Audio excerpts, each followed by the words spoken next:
So by the end of this video, we are going to understand how we can make an autocomplete text field, or we can show suggestions in a text field when the user types some data.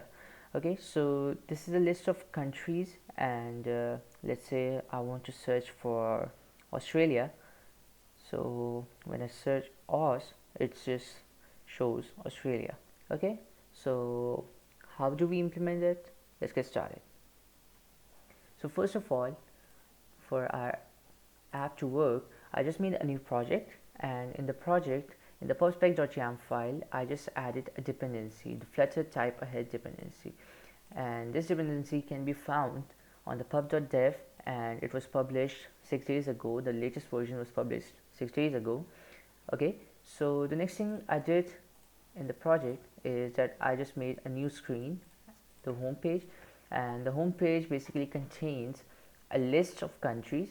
So this is all the list of countries and cities and all that. So it's just dummy data for our app to work. And the next thing I did over here is that I use a scaffold with a container. That was unnecessary, but let's just focus on the work.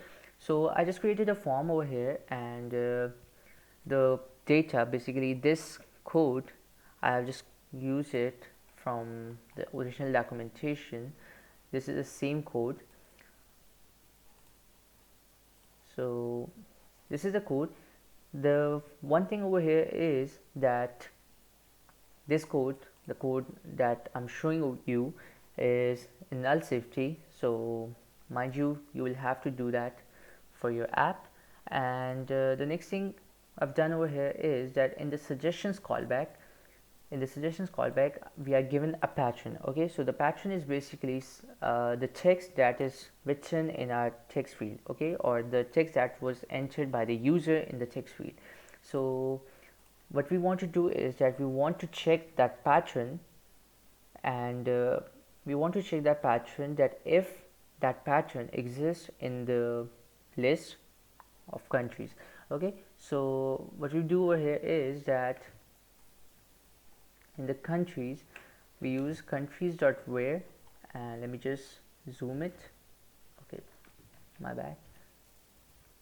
Okay, so we use countries.where. So the where clause basically provides every element, and the element, the two lowercase dot contains, and so it will return the text if it contains the pattern.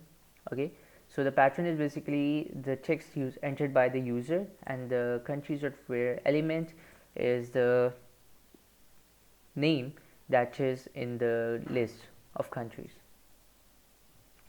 So this is done, and basically this will check that if the pattern exists in our list or not, and if it exists, it will just show the text. And when the suggestion is basically selected, it will set the text of the controller, the text ahead controller, to the text that was selected. Okay, so let's just see it in action. So if I set Australia, if I select Australia, it will just set the text of the text field to Australia. And if I remove it, and let's say I type in United States, so it will just set the United States. Okay, and what if there is nothing in the list that matches our pattern? So let's just type in random, and it will show no items found. So that's all for now. Thank you.